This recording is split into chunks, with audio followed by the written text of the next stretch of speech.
ওবায়দুল কাদের ঘটনা বুঝতে পেরেছেন যে বাংলাদেশ ব্যাংকের মধ্যে যা হচ্ছে এটা যদি সাধারণ জনগণ জানতে পারে, একেবারে খোলামেলাভাবে সংবাদ মাধ্যমে আলোচিত হয়, তাহলে পক্ষাঘাত হবে, 12টা বাজবে, মানে বড় কিছু হচ্ছে। এটা ধামাচাপা দেওয়ার জন্যে এখন ওবায়দুল কাদের নানান চেষ্টা করছেন, নানান দলিল দিচ্ছেন। দর্শক, আমরা আলোচনা করছি 19 মে 24। ওবায়দুল কাদেরের এই বক্তব্যটা নিয়ে মোটামুটি একদিন আগে থেকেই তোলপাড়। কি সেটা? বাংলাদেশ ব্যাংকে সাংবাদিকরা কেন ঢুকবে, প্রশ্ন ওবায়দুল কাদেরের। আমরা পাল্টা প্রশ্ন করি, বাংলাদেশ ব্যাংকে সাংবাদিকরা কেন ঢুকবে না? বাংলাদেশ ব্যাংক কি গোয়েন্দা সংস্থা? বাংলাদেশ ব্যাংক কি মিলিটারি ইন্টেলিজেন্স? বাংলাদেশ ব্যাংক এটা একটা ব্যাংক অফ দি ব্যাংকস। এটা সবসময় ওপেন, সেই তথ্যগুলো জানার অধিকার রয়েছে, এর মধ্যে কোনো সিক্রেসি নাই, বরং স্বচ্ছতার মধ্যেই এর এফিসিয়েন্সি নিহিত। এটাকেও জানতে পারলে, সাধারণ জনগণ জানতে পারলে কোনো অঘটন ঘটবে বা শত্রুপক্ষ জেনে যাবে, এরকম কিছু না। তো কেন ঢুকতে পারবে না? আসল ঘটনা হচ্ছে দর্শক, ভিতরে বড় কিছু ঘটেছে।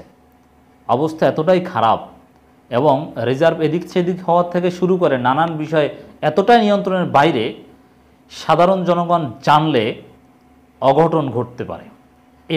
এই বিষয়টা বুঝতে পেরে ওবায়দুল কাদের এখন ধামাচাপা দেওয়ার জন্যে ভারতের দলিল উপস্থাপন করে প্রশ্ন ছুড়ে দিচ্ছেন, বাংলাদেশ ব্যাংকের সাংবাদিকরা কেন ঢুকবে? কেন ঢুকবে? ভিতরে কি হচ্ছে সেটা জানতে ঢুকবে, সেটা জাতিকে জানাবে, জনগণ সচেতন হবে। জাস্ট এই প্রশ্নটা উত্তর ওবায়দুল কাদের কী দিবেন, যে বাংলাদেশ ব্যাংক এমন কি যে সেটা গোপনীয়তার সাথে করতে হবে? এটা কি মিলিটারি ইন্টেলিজেন্স? এটা কি প্রতিরক্ষা, যুদ্ধনীতি? এটা আর্থিক ব্যবস্থাপনা। বাংলাদেশ ব্যাংকের অনেক আপডেট তথ্য যেটা তারা নিজেরাই প্রচার করে, প্রকাশ করে, সংবাদ সম্মেলন করে, সাংবাদিকদের ডাকে। তাহলে কেন সাংবাদিকদের ডাকে? আর ভিতরে গোপন কি চলছে যে সাংবাদিকরা যেতে পারবে না? এগুলোর কোনো যুক্তি নেই। এগুলো বাস্তবতা ধামাচাপা দেওয়ার একটা ওবায়দুল কাদেরের অপচেষ্টা। তিনি এখন সাফাই গাচ্ছেন। তো বাংলাদেশের সংবাদ মাধ্যমের স্বাধীনতা যে কতটা তলানিতে, এই বাংলাদেশ ব্যাংকে সাংবাদিকদের প্রবেশের নিষেধাজ্ঞার ঘটনা দেখি আপনারা বুঝতে পারছেন দর্শক। কিন্তু ধামাচাপা দেওয়া যাবে না। ভারতের সাংবাদিকরা হলো এগুলো প্রচার করে দিবে।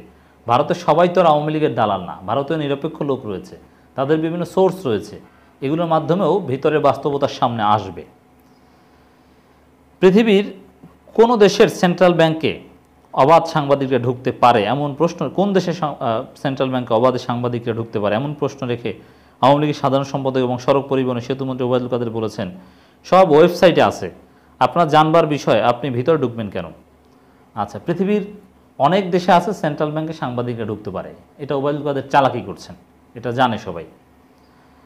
এরপরে আসেন, ভারতেও ঢুকতে পারে, তিনি ভারতের কথা বলছেন, ভারতেও ঢুকতে পারে, আমরা জানি।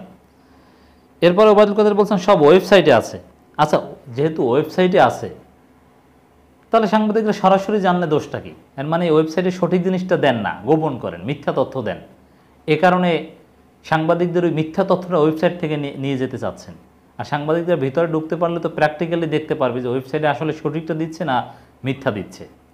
এই মিথ্যা তথ্য দেওয়ার জন্য, ওয়েবসাইটে মিথ্যা তথ্য দিয়ে বিভ্রান্ত করার জন্য ঢুকতে দিতে চাচ্ছেন না ফিজিক্যালি, বিষয়টা স্পষ্ট বোঝা যায়। ঢুকবেন কেন? আচ্ছা, এতদিন কি ঢুকতো না? বাংলাদেশ ব্যাংকে সাংবাদিক ঢুকতে পারবে না, এই নিষেধাজ্ঞাটা তো সাম্প্রতিক। এক সময় তো বিএনপির সময়, আওয়ামী লীগের সময় ঢুকতো, এটা নিয়ে তো কড়াকড়ি ছিল না। তাহলে এতদিন কেন ঢুকতো? এতদিন কেন সমস্যাটা হয় নাই? দেখেন, একটা বিষয় বলি, এই যে রিজার্ভ চুরি হয়েছিল বাংলাদেশের আতিউর রহমান স্যারের সময়, তখন এটা কিন্তু ধামাচাপা দেওয়ার চেষ্টা করা হয়েছিল। এমনকি বাংলাদেশে কোনো সংবাদ মাধ্যমকে জানতেই দেওয়া হয়নি, এটা বিদেশি সংবাদ মাধ্যম থেকে আমরা জেনেছি।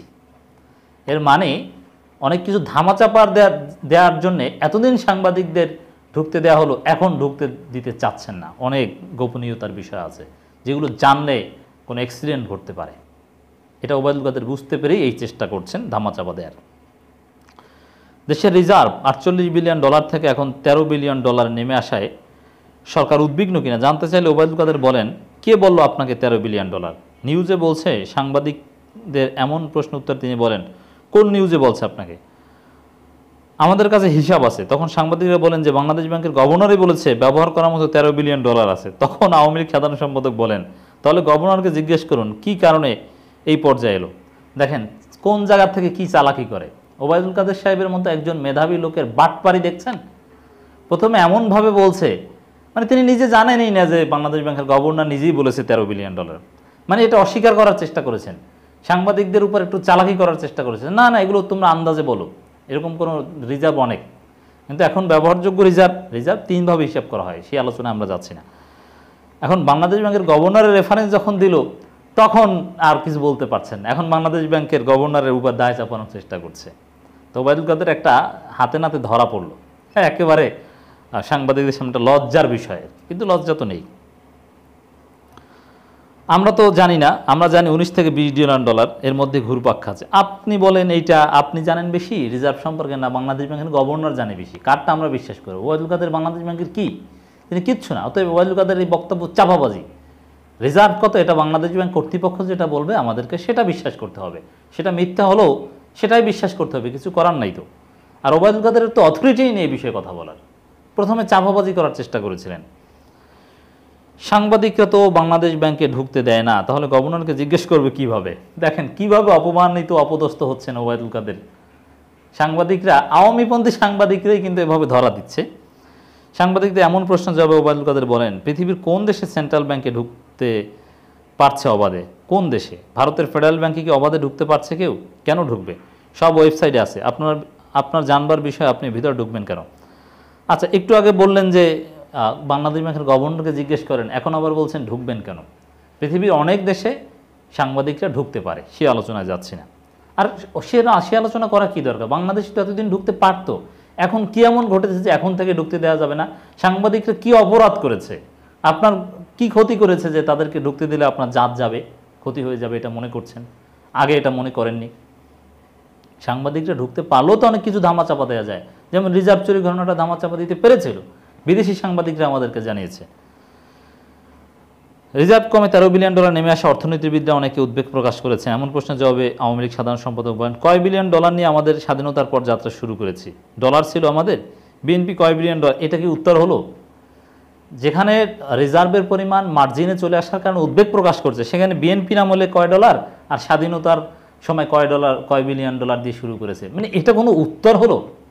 তো ওবায়দুল কাদের সাহেব এতটা শ্যালো জ্ঞান রাখেন, এতটা হালকা জ্ঞান রাখেন যে রিজার্ভ সম্পর্কিত একটা প্রশ্ন উত্তর দিতে পারছেন না, এখানে স্বাধীনতার সময়ের প্রশ্ন টেনে আনেন। আচ্ছা আজ থেকে 20 বছর আগে কি পরিমাণ বাজেট হতো, আর এখন বাজেটের পরিধি কত? স্বাধীনতার সময়ের বাজেটের আকার আর এখনকার বাজেটের আকার কি মিলিয়ে তুলনা করবেন? এটা হাস্যকর কথা। তিনি তাহলে এখন 19-20 বিলিয়ন ডলার আছে, এটা কম নাকি? এখন আমাদের রপ্তানি আয় বাড়ছে, রেমিটেন্সও বাড়ছে, এই মুহূর্তে যে প্রবণতা, এগুলো বাড়লে রিজার্ভও বাড়বে। কমছে যে সেটা নিয়ে কোনো ব্যাখ্যা দিতে পারছেন না। দর্শক স্পষ্টতই দেখতে পাচ্ছেন যে ওবায়দুল কাদের কতটা বেকায়দায় পড়ে উদ্ভট ভারসাম্যহীন ইমব্যালেন্স কথাবার্তা বলে সাংবাদিকদের সামনে ধরা পড়লো, অপমানিত হলো। তিনি জানেন যে আসলে কি চলছে, তা এখন তো কোনো উত্তর নেই, এই কারণে এড়িয়ে যাওয়ার, ধামাচাপা দেওয়ার চেষ্টা করে ব্যর্থ হলেন বলে আমরা মনে করি।